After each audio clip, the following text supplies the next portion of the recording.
Hello lifters, so welcome to a video about quad development and development of the front of the leg.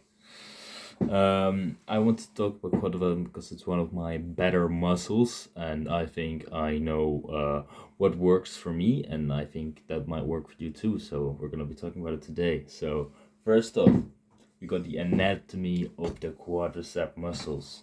The quads are made out of the vastus lateralis, the vastus intermedius, the vastus medialis, and the rectus femoris.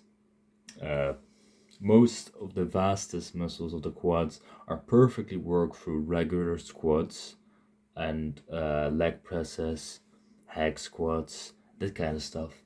And the rectus femoris needs to be worked through things like leg extensions and sissy squats. So, besides the anatomy of the quadricep muscles, I want to talk about what is the main factor to get that quad growth. And in my opinion, it's focusing on things like squats. But I see a lot of people squatting and they actually don't skip leg day, but they tend to make a big mistake doing their squats thinking it will get them big legs. And that is just getting the weight up and not leveraging their quads properly. They just throw a lot of weight on the squat, and they might actually be able to do a good amount of weight on the squat. They might actually be stronger than me. But their problem is they're using their glutes, they're using their hamstrings and lower back to squat instead of their quads. They're doing something like a low bar squat, maybe they have long femurs, and so a regular quad dominant stance is harder for them, and as a result of that, they just squat heavy, then think it's the best way to get big quads, and most of their volume goes to that because they think, oh, I just squat and it's probably enough. Maybe some leg extensions afterwards, and that could be enough if you did quad dominant stance squats. And therefore, I recommend for people, especially people who have long femurs, to elevate your heels on squats or do a really slow stance squats, working your ankle mobility so you can really get down there, or just choose variations, focus on variations like the hack squat, like the leg press, where you can get that deep knee flexion a lot easier than on a conventional squat.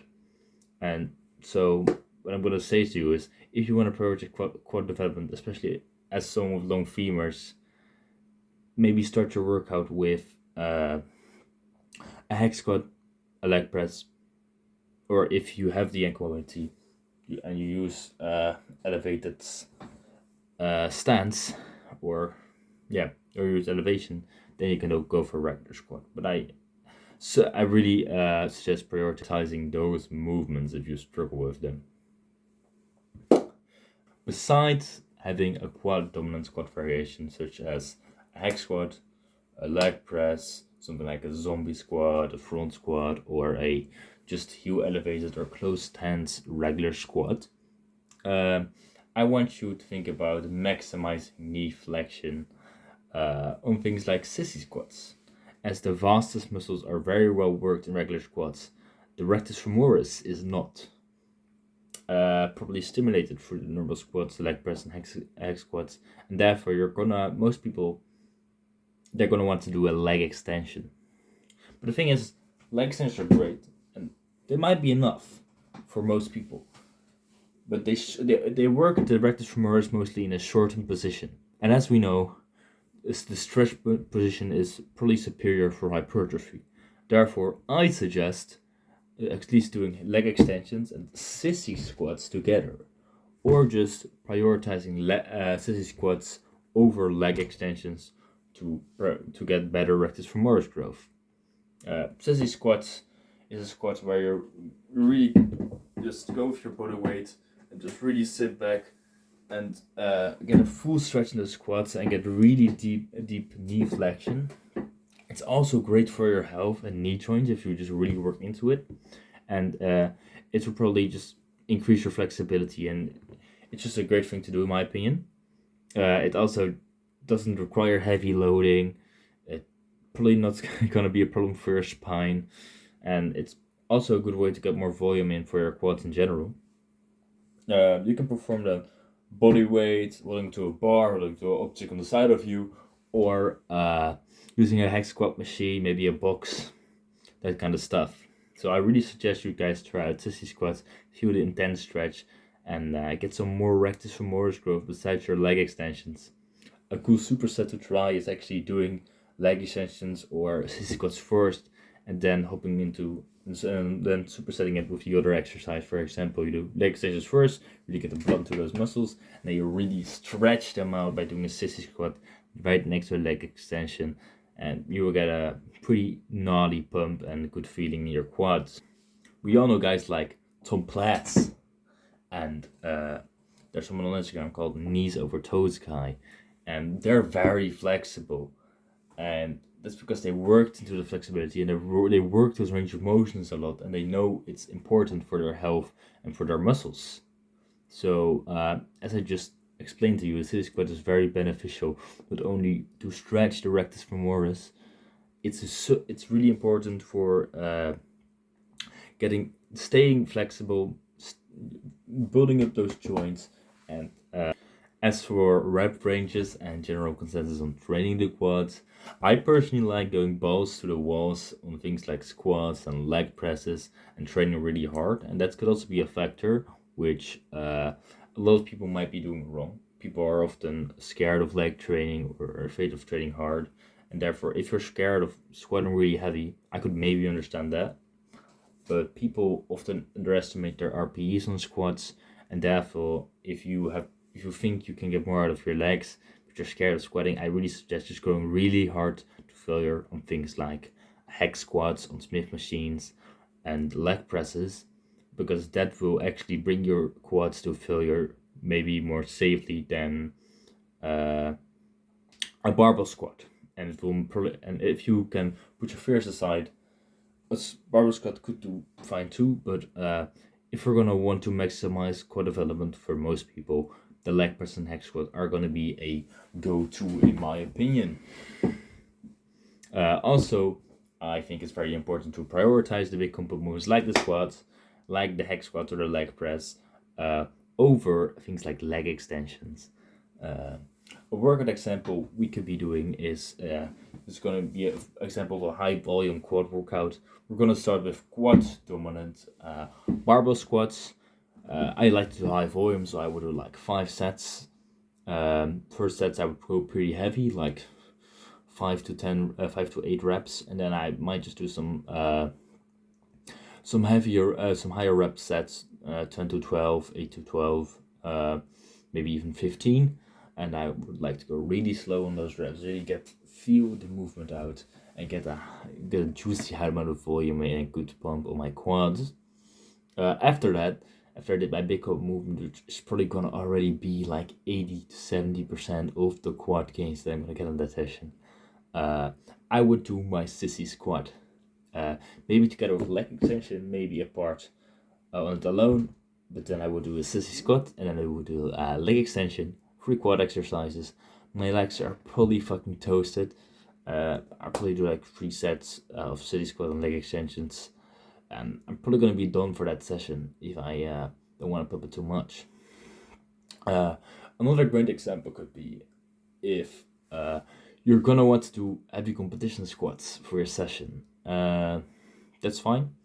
You could do less sets, or you could just go very heavy, do heavy sets like 4 to 8, 4 to 6, do like 3 sets, 4 sets, and then your quads are still probably not going to be fully stimulated, probably because you're also not going to failure on those heavy sets, because going max RP on squats probably isn't always the best idea. So then I would actually recommend you go for a hex squat or a leg press together with that squat, and then you can finish with sissy squats and or leg extensions, depending on how much exercises you want to do in the workouts. But personally, I think 4 quad exercises might be a bit overkill. So I just probably just finish with leg extensions for that session. Yeah, but there are a few examples of a workout that you could do if you're going to do lower volume on the squat, or not going as close to failure, or you're going to use a variation which is going to be less quads. You're going to want to put another leg press or hack squat variation in there to get that quad volume in. Unless you're compensating other workouts in a week for that volume, and you just want to do lower volume, lower stimulus that day.